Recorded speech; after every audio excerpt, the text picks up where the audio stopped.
Just stopping in to see, check the progress on the Dyna build. Where's Horsepower Man? He's supposed to be there working on a lift. He was here when I left earlier. Where's Senior? Wizard! Where's Senior? Senior went home. Sorry. What do you mean he went home? Yeah, the senator's counting on us, the governor's counting on us. We need to be there. Horsepower Man went home too. Are you kidding me? No. These bikes have thunder in them.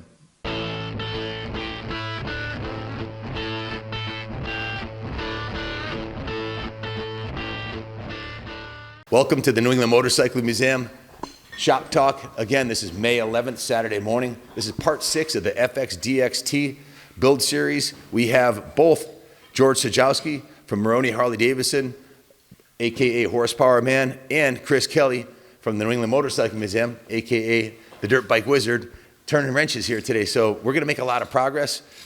We left off in part 5 with Chris putting the Olean shocks on the bike and getting ready to do the forks. Chris, where are you at right now? I just installed a new set of Race Tech fork springs in this fork. I'm going to do the other one next. I'm excited. And oil. We set the oil at 128 millimeters, and we're running 20 weight. So we went with stiffer springs from Progressive. Yeah, Remember I mentioned how mushy and how dangerous it was riding it like this? It really sucked. It was off balance. So we got the heavy duty Race Tech springs, which George ordered from Maroney Harley Davidson for us, I'm pretty sure. And then the weight is a stock is a 10. We're running 20. so it's double the viscosity of oil, which will effectively almost double the dampening, correct? Yeah. Awesome. And that was by recommendation of George, who's the guru of the DXT setup. So we got the forks dialed in. Now these forks, like the shocks, are adjustable, correct? Very, very adjustable. You have a compression, you have a rebound, and you have a preload adjustment. So where is the compression adjustment? The compression is right here. Right here. And is that a clicker or what is it? Yeah, it's a clicker. Do you have one I can see or one? You use it screwdriver, but right here. Yeah. This one. This is for rebound. This is the rebound? Yeah. So got a screw in the middle there. So the rebound is when the forks are compressed, like the brakes are on, and you let off, or if you crack the throttle, the rebound is how fast the fork will extend, correct? And that's how many adjustments are there on that? Do you know? I'm not sure on this one. I got to count them. Okay, and then the top, this is compression. So you can alter the dampening effect if you have a passenger or a bag, saddlebags. We'll talk about that in a second too, because this is going to be a very versatile bike. Not only is this a club style bike, good for ripping 135 mile an hour down the highway and ripping down the twisties, it's also the FX DXT model is one of the most versatile Harley Davidsons ever made, because it's essentially a sport bike that you could do stunts on, literally stunt rider type stuff. And George, we talked about that during the original phase of the build, that we were building this bike so that George recommended the 95 cubic inch engine, and the build is a very durable build, right? Oh, absolutely. Yeah, I knew you were going to be riding on your big rides. I see you ride all over the place, Laconia, Florida, everywhere. You always talk about Christy on the back, so we needed a bike that we knew we could get her there and back. Yep. It's one thing for you after you check home. Absolutely. But in any case, sure. And then at the same time, like you said, we're doing the suspension, we're doing the motor. So when you go and you play with the boys, time to raise some hell, you're there. So to that point, George actually installed the passenger pegs on here today for Christy, which I'm sure she's going to be pretty happy about. This is the actual OEM Harley peg kit, which wasn't on there before.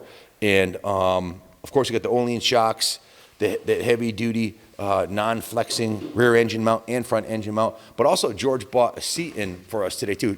George, explain the seat, how this works. This is a low profile seat. It doesn't need a lot of padding because it's a very special seat, right? Yeah, actually Saddleman designed and made this seat sometime, a long time ago. We actually used to be sponsored by Saddleman. So I used to get some really good stuff from those guys, and I told them what I was doing at the time. I was riding a friend of mine quite a bit. So I had them make this seat, and I wanted it not so much because, I'm obviously not a tall guy, so I didn't want a real wide seat, because then that makes it harder, because obviously, my bike gets up tall already. Yep. So I didn't want a real wide one, because now I'm tippy-toeing at a light and everything. Yep. So I wanted a narrow seat, a low seat, so that I was comfortable, and has a big back so that I can still raise hell on it. gave a good seat, you know, wide enough seat for her to be comfortable, and then I have it's all gel in here, so it's got like that memory gel in it. Yep. So when you sit in it for a while, it's extremely comfortable, absorbs vibration extremely well. It's a great long ride saddle. So this is a popular style for the stunt riders, a large backrest here for riding wheelies so you don't fly off the back, basically, Absolutely. right? Yeah, So yeah. that'll keep you So planted. you kind of got that mixed into a great two-up rider seat. And we talked about the FXDXT. The FXDXT was an evolution of a bike called the FXR convertible. That originally started with the FXR, right? Yep. Where you were able to make kind of a mini bagger out of it. It had removable saddlebags Yeah. and a fairing. So explain what this is. Well, it's a quick detachable backrest that when it's on the motorcycle, I'm sure plenty of people have seen it, Christy's going to wind up having this little backrest so her butt isn't sliding off the back of the thing, and at the same time you've got a small rack so you can, you know, strap on whatever you want on the back here, and then of course, you know, like you said, you've got your bags that are detachable, so when you do go on your trip, you can certainly carry plenty of stuff and be comfortable. We have a leather bag that attaches to the back of this that you can almost fit a gym bag in. And we also just got set up with Leather Pros, as we talked about in the last video, for the removable Dyna style bags. They look like the original Harley bags, but they're much better quality, a much better attaching system. And they're on version 3. They're considered the best in the business, and they're expandable to they'll even carry more than a full-size bagger. So this is going to be very much a sport bike, but with the click of a couple of bolts, a couple of levers, you can pop on the backrest and a set of saddlebags, and there's only one bolt holding the seat on, so you can convert this from a club-style street racer to a sport touring bike very easily. The fairing is attaching to the FXDXT factory mount point on the lower triple clamp, so it's going to have a fairing on it too, a small 14-inch windscreen, but it makes a big difference for the long haul. And we're also going to put some highway pegs on here too, because this came with forward controls, which is not the hot setup for sport riding. George, explain why you don't want forward controls on a sport Harley. Well, obviously that's a personal thing, you know, everybody, but as far as a performance rider, obviously having the mid controls, okay, keeps which is a huge part of the weight on the motorcycle, centered in the motorcycle. So now with having performance suspension set up like you do, we've got, as Chris is doing with your fork springs and your fork oil weight, and you've done the video with your rear shocks now. So now when you're either accelerating, which would try to transfer your weight backwards, or you're braking, which will transfer your weight forward, you've got suspension control, and because you're in the center, you don't have like biased one end or the other so much. So it makes a more neutral motorcycle, which means it will do pretty much whatever you ask it to do, whether you're single or even when you ride two up, because your shocks, you have the adjustable preload. You and Chrissy are going for a ride, you crank that preload up a little bit, and you essentially wind up with the same feel in the motorcycle still.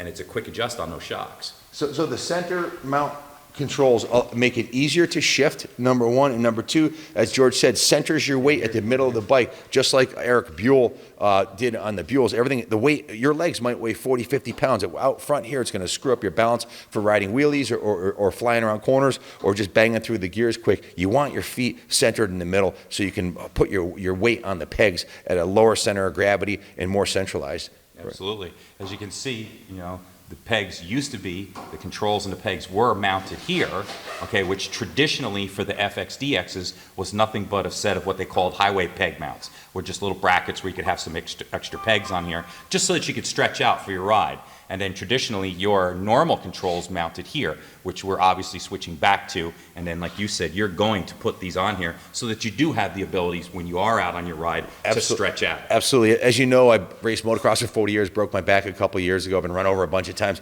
So my back gets tight with my feet in one position, and I'm 6'2", so I want to be able to stretch out, and it's just more comfortable to have two positions for the long haul. So this is going to be a very versatile bike. It'll go from stripped down, solo saddle, What's interesting, race bike interrupt too. real quick there, as far as the highway peg mounts, Harley still sells them. You can just go to any Harley dealer and buy it, and they actually have two versions. They have the original version, which was originally made back in '95, okay, which was a solid mount for the peg. But they also in '98 came out with a part number, -98 was the difference, where it was actually adjustable. so you could kind of have a little bit of a swing. So like a taller fella like you could actually move it out a little bit further and have a little bit better reach, where a fella like me, where that would be too far, I could swing it in a little bit. So they that's had a little bit of since- adjustment. What year was that? 98, you said? Dash 98 is the part number Dash for the 98. adjustable. So if you're ordering these, definitely get the adjustable one. If you find a used set on eBay, well, beggars can't be choosers, so you might go with the standard rigid mount one. 95, yeah. But definitely that's something to consider. So that's about it for the performance suspension upgrades. We're going to get into the brakes at a later date. Quickly, George, you had mentioned before, and I forgot what you said, which model front calipers is the upgrade kit, and I believe it's a master cylinder and the calipers that you upgrade, and do you have to change the rotors? Yes.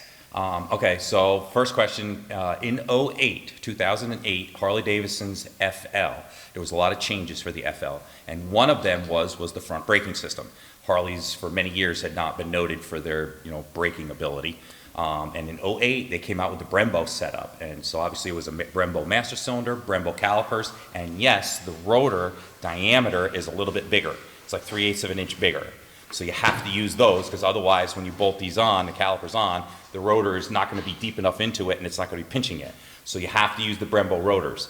So the combination of that, though, and now the aftermarkets are making brake lines. Like back when I did it on mine, I had to make my own brake lines. But now the aftermarkets are making brake lines to do this very thing, because everybody's like, wow, these things work. Yep. Why spend all this money for these other aftermarket things when you can get the Harley stuff, again, eBay, for pennies.